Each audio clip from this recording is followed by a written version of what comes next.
என்னடா நீ வரம் கேட்க? எள்ளு மிளகு சீரகம் உப்பு போயிங்க பகவானே. அப்படிலாம் சொல்றாங்க பகவானே. நான் கேட்க மரம் சின்னதா இருக்கும், பலன் அதிகமா இருக்கும். எள்ளு பார்க்க சின்னதா இருக்கும், என்ன இல்லாம இருக்குமா? ஏழு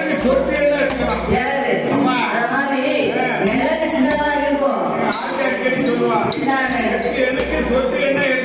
அப்படியா? அது உண்மைதானா? இதுதான் கேட்கலாம், உண்மையா இல்லையா? அது மாதிரி மிளகு சின்னதா இருந்தாலும் வாயில போட்டு வாங்க காணம் எப்படி இருக்கும்?